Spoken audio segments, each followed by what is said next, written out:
कभी कभी जिंदगी में कुछ सपने ऐसे होते हैं जो पूरे नहीं होते, लेकिन उनकी टीस उम्र भर दिल में कहीं ना कहीं बनी रहती है। और शायद इसीलिए माता पिता अपने बच्चों के सपनों को अधूरा नहीं रहने देना चाहते। आज की कहानी भी एक ऐसे ही पिता की है जो अपनी बेटी के सपनों के लिए सब कुछ दांव पर लगाने को तैयार था। शाम का समय था। घर का छोटा सा कमरा, दीवारों पर हल्की पीली रोशनी और कमरे के बीचों बीच रखी एक पुरानी अलमारी। अलमारी के सामने खड़ी थी मीरा। उसके हाथ में चूड़ियों का डिब्बा था। वो चुपचाप उन्हें देख रही थी, जैसे किसी गहरी सोच में डूबी हो।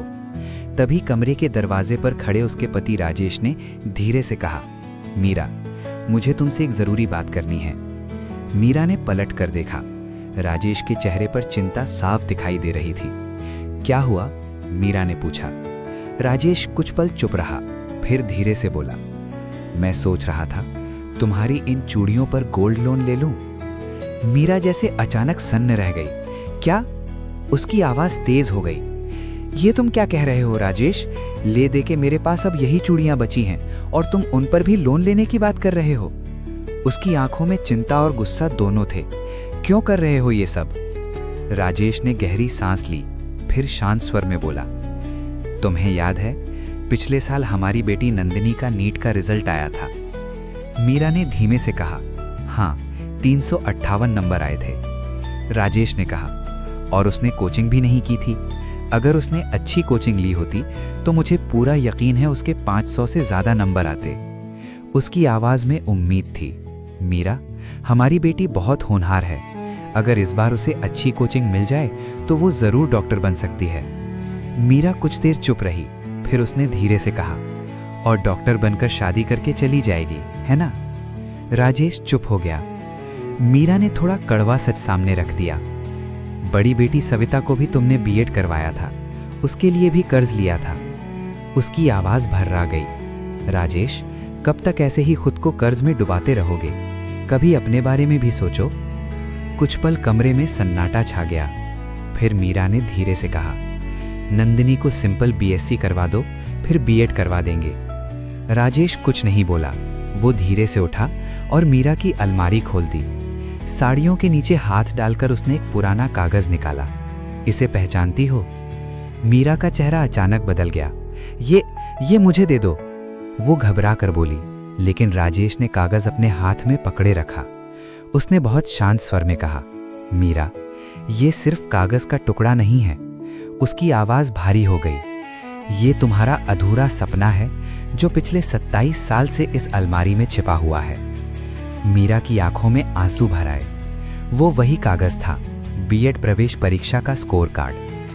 राजेश बोला, तुमने ये परीक्षा पास कर ली थी, लेकिन तुम्हारे पिता ने तुम्हें आगे पढ़ने नहीं दिया। उसने धीरे से कहा, उन्होंने कहा था शादी करके चली जाएगी, पढ़ाई का क्या फायदा? मीरा की आंखों से आंसू बहने लगे। राजेश ने उसकी तरफ देखते हुए कहा, मीरा, मैंने कितनी बार कहा कि तुम बीएड कर लो, लेकिन तुमने मना कर दिया।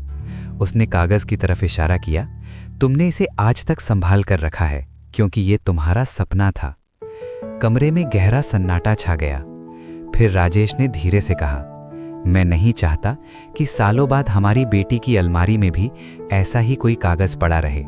उसकी आवाज कांप गई, जो उसे हर बार ये याद दिलाए कि उसका सपना अधूरा रह गया। मीरा ने धीरे से कहा, वो कागज मुझे दो। राजेश ने उसे दे दिया। मीरा ने चुपचाप उसे फिर से उसी जगह रख दिया जहां वो 27 साल से छिपा हुआ था। फिर उसने अलमारी से चूड़ियों का डिब्बा उठाया। उसकी आंखों में आंसू थे। उसने वो डिब्बा राजेश के हाथ में दे दिया। तुमने मेरी बात कब सुनी है? वो हल्की मुस्कान के साथ बोली, जब ठान लेते हो तो करके ही रहते हो। राजेश मुस्कुराया। उसने प्यार से मीरा के माथे को चूमा और कमरे से बाहर चला गया। मीरा कुछ देर वहीं खड़ी रही। फिर उसने अलमारी से वो पुराना कागज निकाला और उसे अपने सीने से लगा लिया। उसकी आंखों से आंसू बह रहे थे, लेकिन ये आंसू सिर्फ दर्द के नहीं थे, उनमें गर्व भी था। उसे अपने पति के अच्छा इंसान होने पर गर्व नहीं था। उसे गर्व था कि उसका पति एक सच्चा पिता है। सीख, माता पिता अपने बच्चों के सपनों को पूरा करने के लिए कभी-कभी अपनी खुशियां, अपने सपने और अपनी सारी जमा पूंजी तक दांव पर लगा देते हैं, क्योंकि उनके लिए सबसे बड़ी खुशी यही होती है कि उनके बच्चों के सपने अधूरे न रह जाएं।